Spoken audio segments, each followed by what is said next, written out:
Welcome to Tales from Sector 9, your portal to immersive sci-fi audio stories. If you enjoy deep space action, rogue AIs, and conspiracy theories, you're in the right place. Tap like and subscribe to keep the adventures coming. Drop a comment and tell us where in the galaxy you're listening from. Now, sit back, relax, and prepare for tonight's story. The Man Who Arrived Too Early. The aircraft had no wings.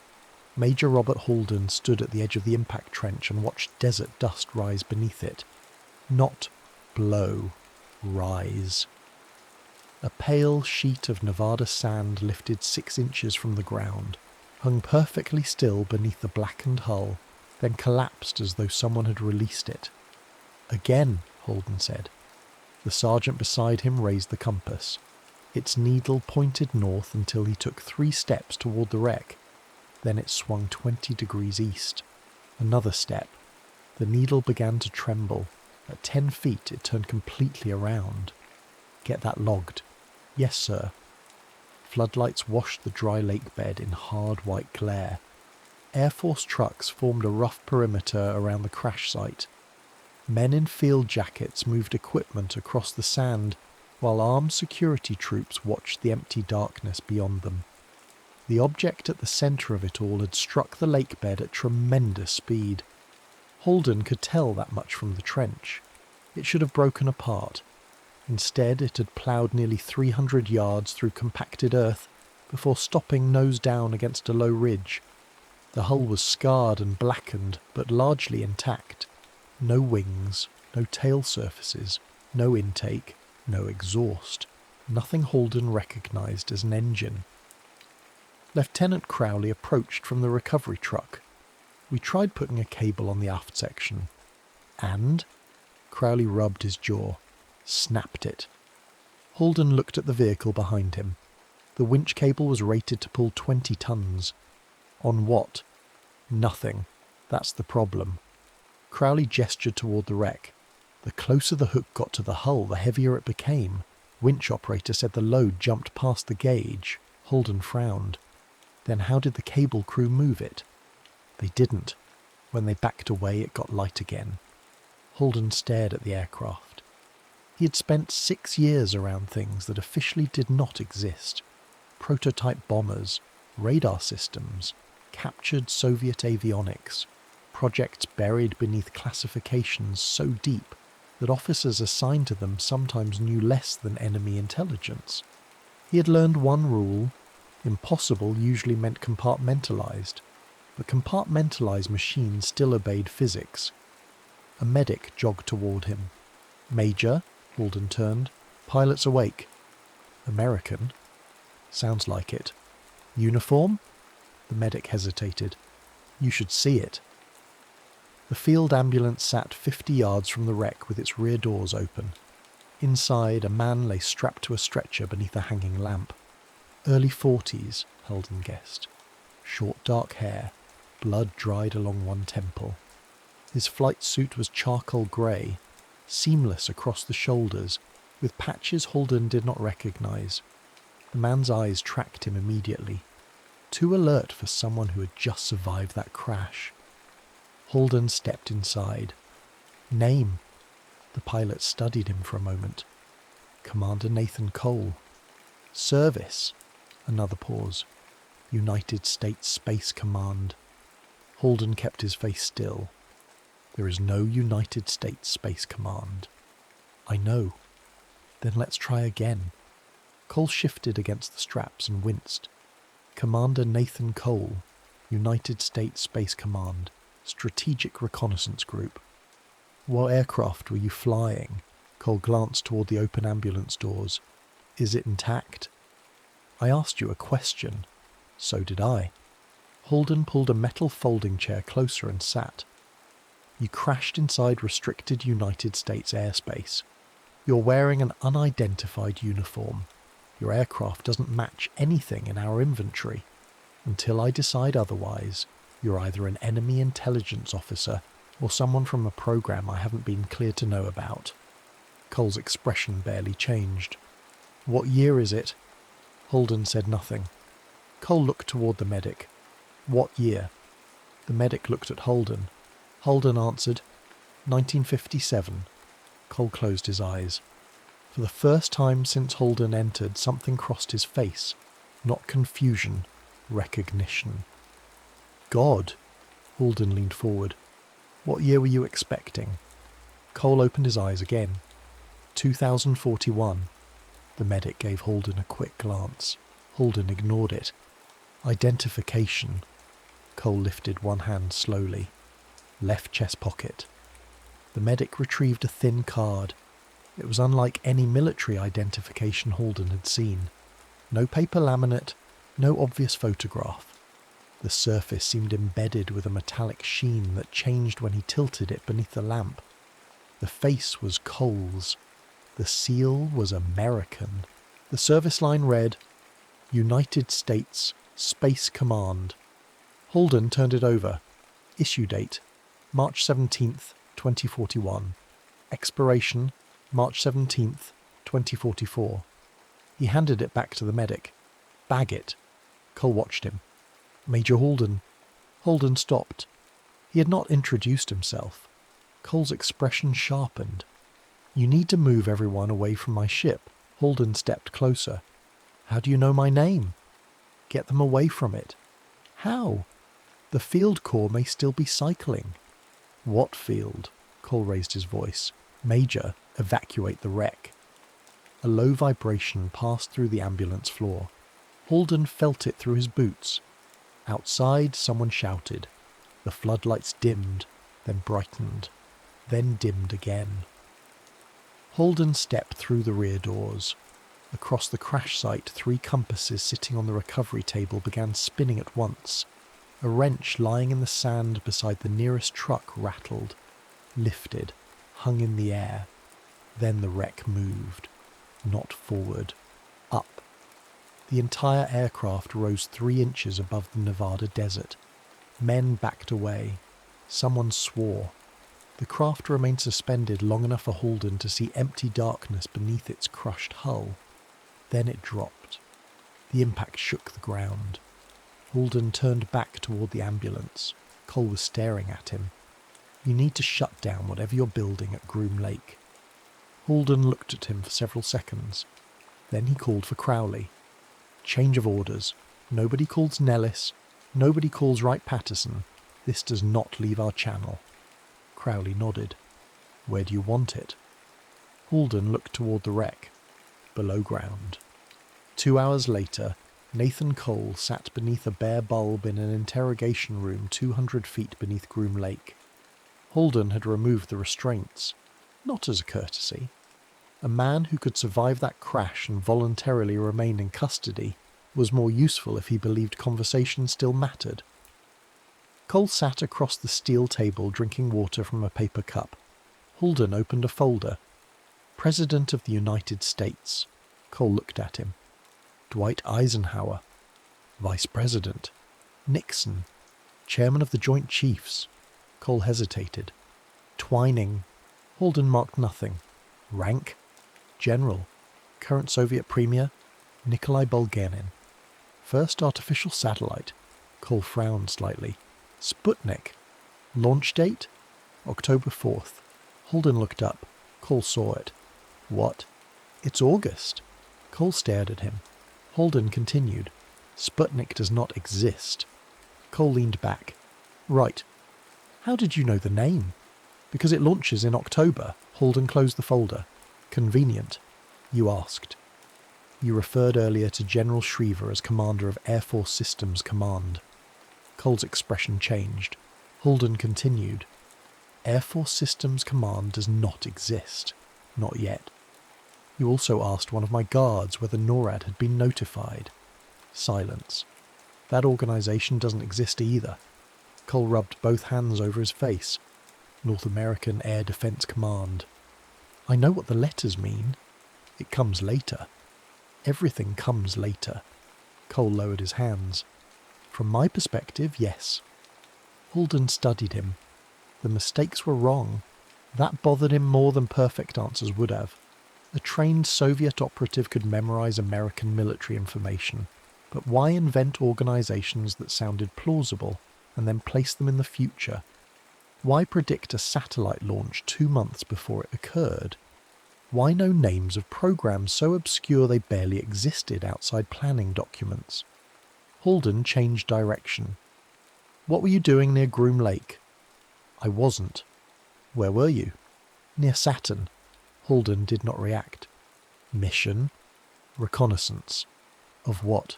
Cole hesitated. Military activity. Whose? I don't know how much I should tell you. You came out of the sky over Nevada in a machine that lifted itself without engines. The time for protecting my innocence has passed. Cole stared at the tabletop. My ship uses a controlled gravitational field for propulsion. Anti-gravity? No. Then explain the distinction. The ship doesn't cancel gravity. It generates a field gradient and falls toward it. Halden waited.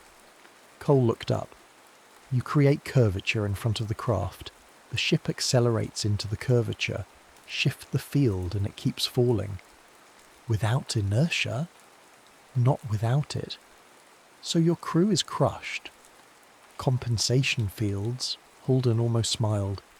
Another gravitational field. Several. And one failed. Cole nodded. We were operating near Saturn when something hit the field. A weapon? I don't know. Mechanical failure? I don't know. What do you know? The external gradient spiked. Navigation went blind. The compensation field collapsed out of phase with the drive. Space folded. Folded? I don't have a better word for what it looked like. And then, Nevada. Halden stood. Your aircraft survived. Cole looked at him sharply. It did? Mostly. I need to see it. No. Major, you knew my name. You knew what we're doing here. Until you tell me how, you don't leave this room. Cole exhaled slowly. You really don't know. Know what? Cole looked at him with something Halden disliked because it resembled pity. You're in the history books. The recovered craft filled half of Hangar 3. Under clean electric light it looked even stranger. The nose was flattened from impact, but the hull itself had barely split. Panels had been removed along one side, exposing a dense arrangement of metallic rings, conduits and dark composite structures. Dr. Miriam Avery stood on a maintenance platform with a grease pencil tucked behind one ear. She was staring into the open propulsion compartment. Dr. Leonard Pierce stood beneath her with a notebook. Neither looked pleased. Halden approached. Anything? Avery climbed down. Yes, Halden waited. That's the problem. She walked to a chalkboard covered in diagrams. This ring here, she pointed. Field coil. You're certain? No. Pierce looked at her. Avery corrected herself. I'm certain enough to lose sleep. She drew a rough spiral. We've been trying to generate a stable gradient using paired superconductive assemblies. His machine uses the same basic geometry. Halden looked toward the craft. The same? The same idea, not the same machine. Pierce opened his notebook. There are structures around the primary ring that don't make sense. Meaning? They're ugly. Halden looked at him. Pierce shrugged. Engineering term. Avery gave him a tired look. No, it isn't. It should be. She pointed toward the exposed machinery. If this thing is 80 years ahead of us, I expected elegance. Instead, some of those structures look like additions. Halden followed her back to the craft. Added for what? Avery climbed halfway up the platform and touched a curved metallic brace. This one appears to shape the secondary field around an oscillation. We've seen that oscillation, Pierce said, twice. Avery pointed deeper inside. But this assembly, a narrow triangular structure surrounded one section of the field ring, doesn't correct anything we've seen. So I can tell what problem it fixes. Halden looked at her. Avery's face had lost its earlier excitement. It prevents the field from collapsing asymmetrically under high-frequency resonance, Pierce added, which ours doesn't do. Yet, Avery said. The word hung there. Halden turned toward Wainwright, who had been listening from behind them. The colonel folded his arms. "You're telling me this machine contains a correction for a failure we haven't had?" "I'm telling you," Avery said carefully, "that if I'm reading it correctly, it contains a solution to a problem our machine hasn't developed." Halden looked across the hangar. Cole stood under the guard near the entrance. "Bring him here." The guards escorted Cole forward. His eyes moved immediately past Halden and onto the Groom Lake generator behind the observation glass. He stopped walking. "What?" Cole stared. Avery followed his gaze. "You recognize it?" Cole moved closer to the glass. "Early model? Of what?" Cole looked at Halden. "The Halden Avery Field Assembly." Nobody spoke. Halden glanced at Avery. She shook her head once. They had never called it that. Cole seemed to realize what he had said. Avery stepped toward him. "When does it work?" Cole said nothing. "When do we solve stabilization?" "No." "You know." "Yes." "Then tell me." "No." Halden moved between them. "Why?" Cole looked toward the open machinery of his own ship. "Because you're asking me to tell you which mistakes you make." Halden looked at the exposed correction structures. "Your ship already has." Cole's jaw tightened. That frightened Halden more than anything the man had said in the interrogation room. For the first time, the future officer looked afraid. Halden turned to Avery and Pierce. "New rule, photograph, measure, document materials. Nothing from this machine goes into ours." Avery frowned. "Major, nothing. What happens if we find something that tells us our system is dangerous? You report it. And then?" "We make the decision based on our work." Avery stared at him. "That's not possible anymore." "It is now the procedure." She said nothing. 20 minutes later, she found him near the control room. Her expression told him the procedure had already failed. "We have a problem." "What?" "The shielding structure I showed you. The future correction. It tells me our next high-power test is unsafe." Halden felt his stomach tighten. "Can you prove it without using their design?" "I don't have to use their design." "Then what's the problem?" She looked through the glass toward the Groom Lake generator. "Now that I've seen the correction, I know what our machine is going to do." They reduced the test power by 20%. Halden stood behind the armoured observation glass with Avery and Pierce, while technicians cleared the chamber. Cole remained at the rear under guard. Wainwright had argued for cancelling the test entirely. Avery had argued the opposite.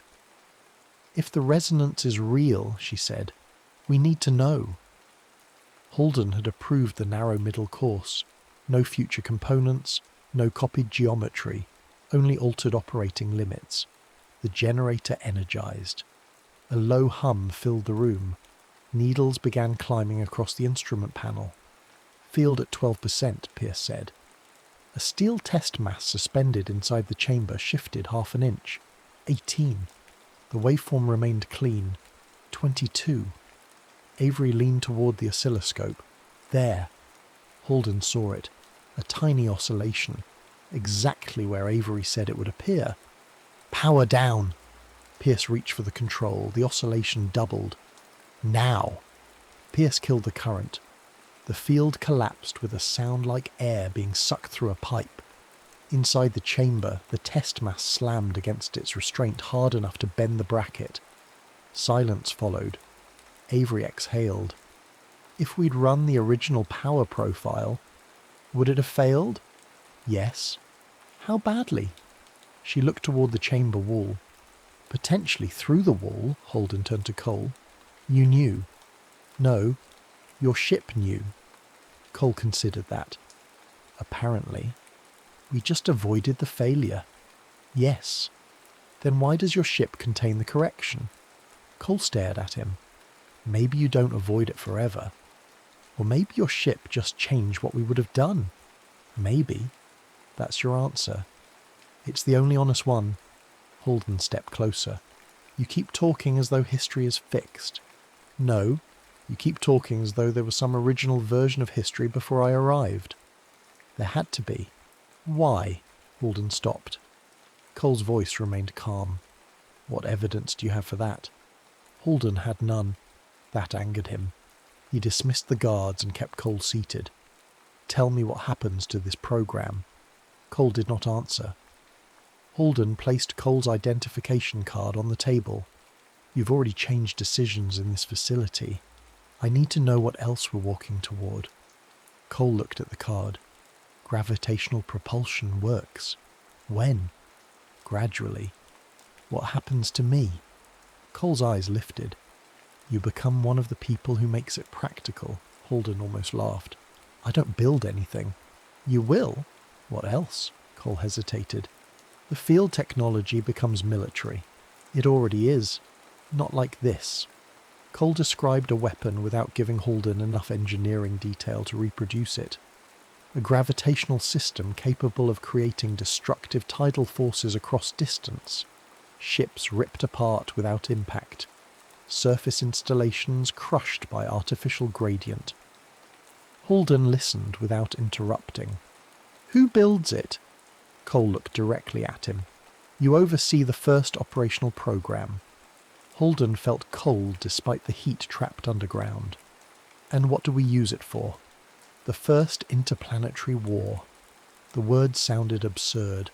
Cole did not. How many? Millions. Halden studied him. So that's why you're here? Cole frowned. You want me to stop it? No. Halden waited. Cole leaned forward. I need you to build it. For several seconds, the only sound was the ventilation system. Cole continued. We don't win because we're better. We survive because we're ready enough. You expect me to accept millions of deaths because you say the alternative is worse. I expect you to understand that I knew some of those people. And the people who survive? Billions. You've seen what happens if we don't build it. Simulations. Halden almost laughed again. Your simulations are built in the future created by the technology you're defending. I know. They can't tell you what happens if that future never exists. I know. Then you don't know the alternative is worse. No. Cole's answer came without hesitation. Then he added, Neither do you. Halden had no response. A knock came at the door. Avery entered. She looked pale. Major. What? I found the stabilization geometry. Halden stood. We're not using it. That's not the problem. What is? I already changed the test assembly. Halden stared at her. When?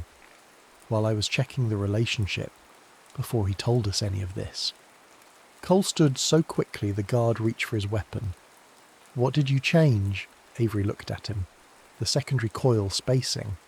Cole went still. Halden saw recognition. Commander? Cole looked at him. In my history, the first stable artificial gravitational field was produced here. When? 1957. Halden felt the room narrowing around him. How long? Cole answered quietly. 11 seconds. Halden nearly dismantled the machine. Instead, he stood in the control room staring through reinforced glass at the modified assembly. He hated his reason for proceeding because it was the same reason he always used. Evidence before judgment. If he destroyed the apparatus now, Washington would ask why. Existing reports would survive. Avery remembered the geometry. Pierce remembered it. Halden remembered enough to know it mattered. The information was already loose. Minimum power, he said. Wainwright looked at him. You're authorizing this? One activation. Cole stepped forward. Don't. Halden turned. You wanted the program preserved. Not this test. Why? Because I know what happens. That's exactly why we're doing it. Avery took her position at the console. Ready? Halden nodded. The generator came alive. 1 second. The field held. 3. The test mass became lighter. 5. A pencil rolled across the console uphill. 7. A secondary waveform appeared on the oscilloscope. Cole saw it. His face changed. Shut it down. Avery looked at Halden. Field is stable. Shut it down, Cole repeated. 9 seconds. The observation glass seemed to flex inward without moving. Halden blinked. The chamber doubled. For one impossible instant there were 2 generators, one displaced inches from the other. 10. Kill it. Avery reached for the switch. 11. The automatic breaker fired first. The room went black. Then emergency lights came on. The generator sat silent beyond the glass. No explosion. No screaming alarms. Avery stared at her instruments. We did it. Halden turned toward Cole. What date? Cole said nothing. What date does history give for the breakthrough? Cole told him. Today. Halden felt the blood drain from his face. Who gets credit? Cole looked at him. Major Robert Halden. Halden turned back toward the dead machine. The answer was no longer that Cole's spacecraft came from the future of Groom Lake. That was too simple. The correction from Cole's ship had altered Avery's thinking. Avery's modification had stabilized the Groom Lake generator. The generator had produced the breakthrough history attributed to Halden, and someday that breakthrough would help produce the spacecraft that had brought the correction back. Halden stared at the oscilloscope. The secondary waveform still glowed faintly across the phosphor screen. For the first time he understood the shape of the trap. They might not be reverse engineering the future. They might be the reason the future existed at all. The secondary waveform still glowed faintly across the phosphor screen. Halden watched it decay. Then he turned to Avery.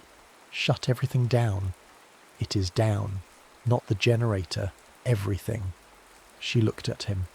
Major, no more tests. No more measurements against the wreck. No more photographs. Pierce straightened from the instrument rack. We've already taken hundreds. Collect them. Robert. Every notebook. Every film plate. Every calculation based on that ship. I want it all in one room. Avery understood before Pierce did. You want to destroy it. I want to know that we still can. Behind them, Cole said nothing. Halden turned to Wainwright. I need authorization to destroy the recovered craft. The colonel stared at him. Absolutely not. Then authorize dismantling. No. We just proved that future information is influencing this program. We proved that a modification worked. We proved it for exactly 11 seconds on exactly the date his history says we did. Wainwright looked toward Cole, assuming he's telling the truth. Halden pointed at the dead generator. That machine just told us he is. Avery shook her head. No, it told us the geometry works. Where did the geometry come from? The ship. And where does the ship come from? No one answered. Halden stepped closer to Wainwright. We are no longer examining evidence. We're feeding it into the chain that produces it. Wainwright's expression hardened, not with anger, but with calculation. You think burning the ship fixes that? It's the only remaining variable we can remove. No, it isn't. Wainwright crossed to the desk beside the instrument racks and picked up a thin folder. Halden recognized the routing cover. His stomach tightened. What is that? Preliminary report. To whom? Air Research and Development Command. Pentagon copy. Halden took the folder from him. The report contained no diagrams, but it contained enough. Unknown aircraft. Measurable gravitational distortion. Successful sustained field event. 11 seconds. Who authorized this? I did. Halden looked up. When? Before the test. You reported a successful test before we ran it? I reported that we had a credible path to one. Based on technology from that ship. Based on Dr. Avery's assessment. Halden stared at him. Wainwright lowered his voice. I command this facility. We're in a technological race with the Soviet Union. If there is a propulsion system in the hangar that can make an aircraft fall toward empty space, I don't bury it because one man says the future is dangerous. One man from the future. So he claims. You saw the test. I did. You heard him predict it. I did. And you still want to continue? Wainwright's jaw tightened. Yes. There was no madness in it. That was the problem. Wainwright was doing exactly what Halden might have done yesterday. Maybe exactly what he still would have done if the names on the history books were different. If we destroy everything tonight, Wainwright said, does Moscow stop doing physics? Halden said nothing. Does nature stop working because we decide not to look at it? This isn't nature. We don't know that. Halden glanced toward Cole. The future officer was staring at the oscilloscope, not at them, at the waveform. Cole? No response. Halden walked toward him. What? Cole leaned over the trace. This isn't right. You've said that before. No. Cole looked up. The 11 seconds are right. This isn't. He pointed to the secondary waveform. Halden studied the glowing line. What am I looking at? On my ship, the field destabilized after an external gradient spike. You told me. This waveform resembles the spike. Resembles? It's stronger. Avery came closer. Stronger than what? Than the event recorded by my navigation system. Halden watched him. You remember a waveform from 84 years in the future. I remember alarms. Cole looked toward the hangar. I remember the compensation fields failing out of sequence. I remember the navigation computer trying to classify an external gravity source. Natural? We assumed not. Why? Because it tracked us. The room went quiet. Halden looked at the dead generator, then back at Cole. You said something hit your field. Yes. You didn't say it followed you. I didn't know whether that mattered in 1957. Halden almost laughed. Everything matters in 1957. Cole ignored it. Your test produced a temporal component similar to mine, but not identical. If your machine caused my displacement, the signatures should be closer. Avery frowned. Unless 80 years of engineering changed the profile, it would change the drive signature, not necessarily the external event. Halden saw where this was going and disliked it immediately. You want access to the ship? Yes. No. Cole stepped toward him. If I'm wrong, burn it. Halden looked into his face. No pleading, no manipulation. Cole had spent the night arguing that the machine had to survive. Now he was offering it. That mattered. Halden looked at Wainwright. How long until Washington arrives? Aircraft departed Andrews 20 minutes ago. They'll stage through Nellis. Hours? Less than 4? Halden turned to Avery. Can you read his flight recorder? Not directly. Can you try? With what? Halden pointed to the oscilloscope. That. Inside Cole's spacecraft, the air smelled of burned insulation and metal. Halden had expected something cleaner, more advanced. Instead, the interior looked like every crashed military machine he had ever entered after someone had pried it open. Panels hung crooked. Conduits had ruptured. A section of the forward compartment was blackened by electrical fire. The difference lay in the materials and instruments. No vacuum tubes. No obvious mechanical gyros. Panels displayed information only when Cole touched them in particular sequences, and even then some responded with pale symbols beneath damaged surfaces. Pierce had rigged cables through an open service panel to 3 oscilloscopes, a frequency counter, and a magnetic recorder sitting on a cart outside the hatch. He looked offended by the arrangement. This is like connecting a telegraph key to a radar set. Cole crouched beside the open panel. Closer to connecting a telegraph key to a battleship. Pierce looked at him. Helpful? It isn't designed to communicate with anything you own. Halden stood behind them. Can it communicate with us? Avery answered from the cart. We don't need the whole system. We need the section that recorded the field collapse. Cole pressed his palm against a dark surface. A line of light appeared. Halden still had not decided whether the system was reading pressure, temperature, fingerprints, or something else. Cole entered a sequence. The light became a series of symbols. Navigation core is damaged, he said, but the last event buffer may still be intact. Pierce stared at the display. Can you translate that? Some of it. Some? Cole looked at him. I'm a commander, Doctor. I don't rebuild navigation computers. Pierce grunted. Finally, something about the future, I believe. Avery fed the Groom Lake waveform into their crude interface. At first, nothing happened. Then the future display changed. Cole leaned toward it. There. Avery looked at the oscilloscope. What? The buffer is matching. To our signal? Yes. Pierce adjusted the sweep. A new waveform appeared. Complex, irregular. Avery traced it with one finger above the glass. That's your drive. Cole nodded. Then another line appeared underneath it. Halden saw the difference before anyone explained it. The second trace began first, only fractions of a second earlier, but earlier. Avery straightened. That isn't generated by the drive. Cole stared at the display. No. Halden looked at him. What is it?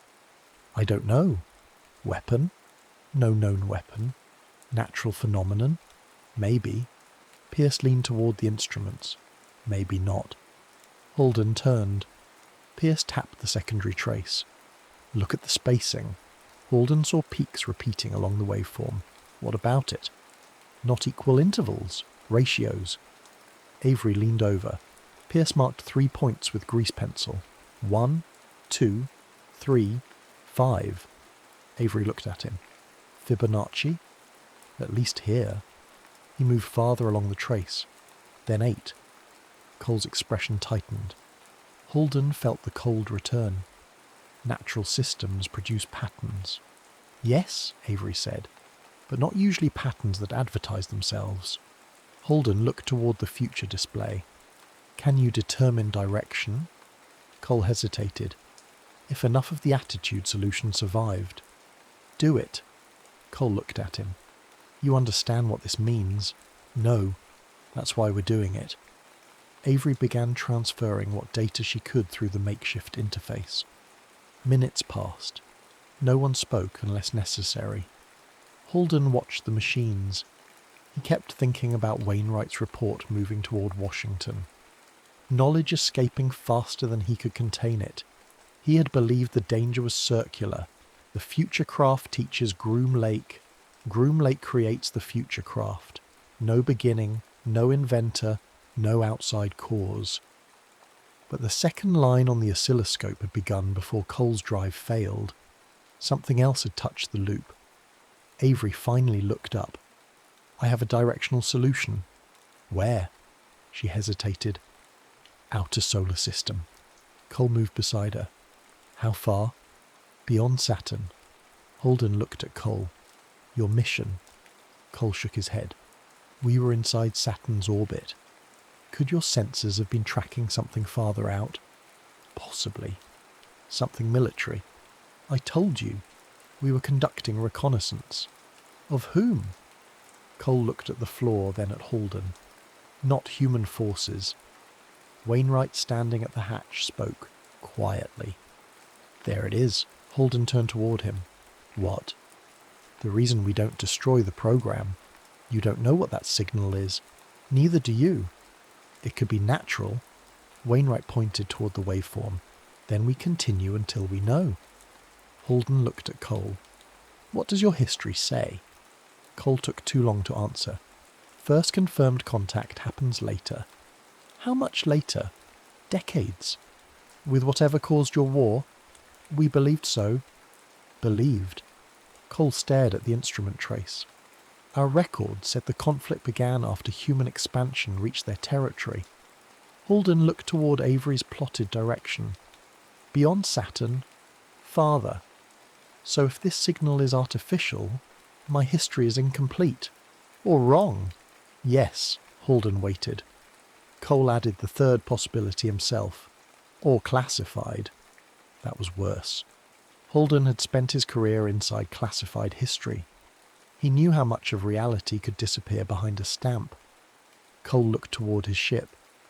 If something caused my displacement deliberately, preserving my timeline may be preserving what it wanted. Halden studied him. It was the first time Cole had spoken against his own argument. The room suddenly shuddered, not violently, enough to make the cartwheels creak. Pierce looked toward the hatch. "What was that?" a technician shouted from the control room outside. "Dr. Avery!" She stepped out. Halden followed. The technician pointed toward the field instruments connected to the Groom Lake generator. Needles were moving. Avery stared. Power? 0. Main bus. Open. Capacitors. Discharged. Another needle climbed. Then another. Across the hangar, Cole's spacecraft began to vibrate. Cole came through the hatch and stopped. No. The vibration deepened. Halden turned toward Avery. "What's happening?" She moved quickly between instruments. "Field potential is rising." "From what?" "I don't know." The future craft lifted half an inch from its supports, then settled. Cole's face changed. "I've felt this before." "When?" "Saturn." Halden looked at the dead Groom Lake generator, then at the ship. 2 machines, neither powered, both waking. The first wrench hit the floor hard enough to bend. A second later, it rose to the ceiling. Technicians backed away from the test bay. Avery shouted over the growing vibration. "Field gradients are oscillating between the generator and the ship. Turn off the generator. It is off. Then disconnect it." Pierce shook his head. "Physical disconnect won't matter if the coils are being driven inductively." A steel toolbox slid 3 feet across the floor, stopped, then lifted. Wainwright ordered the hangar cleared of everyone not essential. No one argued. Halden watched the future craft rise again, this time nearly a foot. Its damaged nose pointed slightly downward as though suspended from an invisible hook. Cole grabbed the railing. "If the compensation field forms, what?" "We may get another displacement." "Of the ship?" "I don't know." Halden looked around the underground hangar. "And if we destroy it?" Avery answered. "While the fields are coupled?" "Yes." "Could make it worse." "How much worse?" "No idea." Halden hated that phrase. It was becoming the most honest answer in the room. Avery looked at the instrument trace, the stabilization geometry. "What about it?" "It forces field coherence." Pierce understood. "Reverse it." She nodded. Halden looked between them. "Explain." "Instead of making the 2 field structures align," Avery said, "we deliberately push them out of phase. Break the resonance. Maybe." Cole was staring at the suspended ship. "What happens to my drive?" Avery looked at him. "Best case, it shuts down. Worst case?" "We tear your field coils apart." Cole looked toward Halden. Halden saw the decision happen in him. Not surrender. Calculation. Cole nodded. "Do it." Halden turned to Avery. "Do we need the Groom Lake generator active?" "For 1 pulse." "You just told me it's already active." "Not under our control." "Can you still shape it?" "If Pierce can reconfigure the secondary coils manually." Pierce was already moving. "Give me 3 minutes." Avery looked at him. "You have one." The vibration rose. Glass cracked somewhere above them. Halden saw the future craft blur. He blinked. There were 2 of them, one resting in the hangar, another displaced 6 inches to the left, both solid, both transparent. Then one vanished. Cole gripped the rail. "That's it." "What?" "What I saw before the crash," Halden shouted toward Pierce. "Now!" "Almost." A ceiling fixture tore free and dropped. Halfway down it stopped, hung weightless, then shot sideways into the wall. Avery's hands moved across the controls. Secondary coil inverted. "Pierce?" "Done." Halden looked at Cole. The future officer had one hand against his ship's hull. For a moment Halden wondered if Cole would change his mind, protect the machine, protect history, protect his way home. Instead, Cole shouted, "Kill the coherence!" Halden brought his hand down. "Do it." Avery closed the circuit. The Groom Lake generator screamed, not mechanically. The sound seemed to come from the air itself. The field snapped inward. Halden's knees buckled as his weight doubled, then vanished. He struck the ceiling shoulder first. Around him, tools, papers, men, and broken glass floated for one impossible second. The future craft doubled again. One version remained in the hangar, the other appeared 10 feet higher. Avery threw the final switch. The generator tore apart. One coil twisted sideways with a flash of white light. A support frame collapsed. Copper windings burst from the assembly. The pressure vanished. Halden fell. He hit the floor hard. Across the hangar, Cole's spacecraft dropped onto its supports with a metallic crash. The second image disappeared. Emergency lights flickered, then steadied. For several seconds nobody moved. Halden rolled onto one knee. "Avery, I'm here." "Pierce?" A groan. Still offended by the wiring. Halden stood. Cole was lying beside the ship. He pushed himself upright. "You all right?" Cole nodded. Halden looked toward the destroyed generator. Months of work reduced to twisted metal. Then toward the future spacecraft. Still there. Damaged more severely now, but still there. The secondary waveform on Avery's oscilloscope began to fall. Halden watched it. Slowly. Slowly. The generator was dead. The ship was inactive. Yet the line continued. 5 seconds. 6. 7. Avery moved closer. That shouldn't be there. The waveform finally flattened. No one spoke. Dawn turned the eastern horizon grey by the time Halden returned to his office.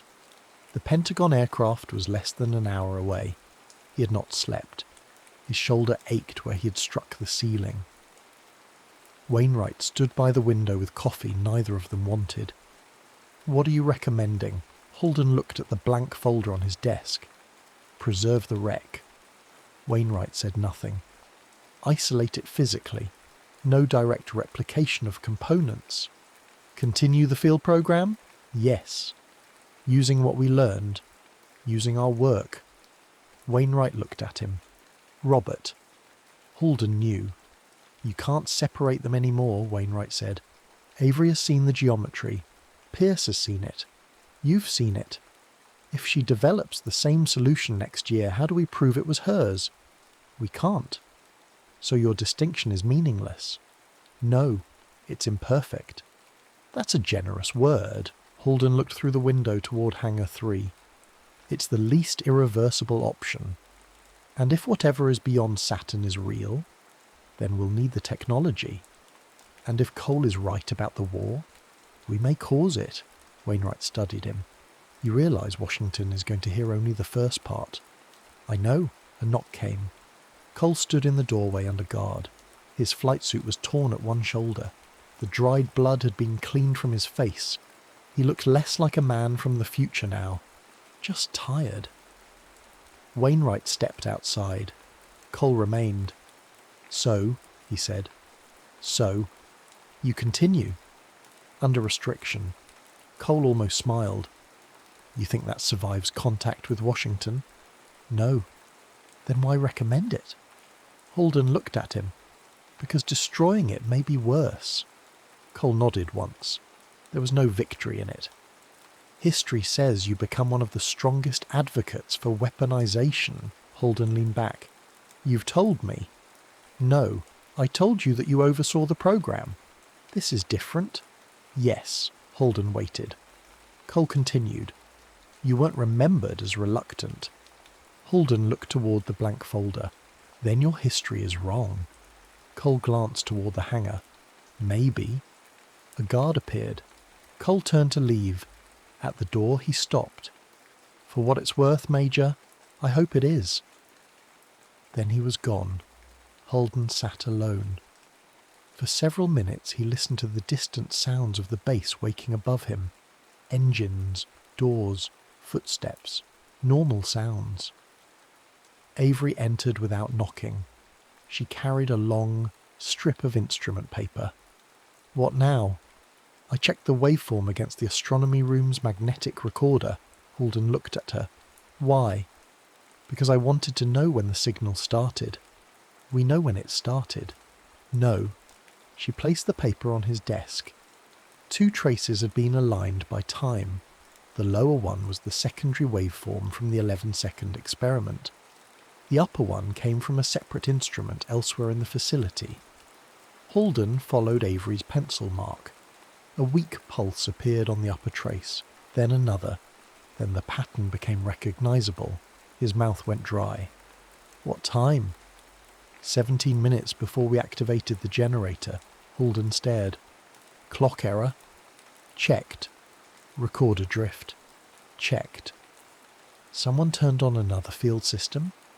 There isn't another field system. Halden looked at the impossible line. So it knew. Avery shook her head. We don't know that. It appeared before the experiment. Or time isn't behaving the way we're assuming. Halden looked toward the window. Outside, military police escorted Cole across the compound. He stopped, looked upward. Halden followed his gaze. The Nevada sky was pale and empty. There's more, Avery said. Halden turned. She handed him a second sheet. Directional solution. Updated. What changed? The source. Still beyond Saturn? It was. Halden looked at her. Was. The apparent origin is moving inward. How fast? Avery pointed to the calculation at the bottom. Halden read it once, then again. Estimated arrival, 1988. 31 years. Outside, the Pentagon aircraft appeared over the ridge. Halden watched it descend toward Groom Lake. He opened the classified briefing folder, rolled a clean sheet into the typewriter, then typed, "Gravitational propulsion, potential military applications." He stopped. Cole was still standing in the yard, still looking at the sky. Beside Halden's hand, the instrument paper showed the first impossible pulse appearing 17 minutes before the experiment that had supposedly created it.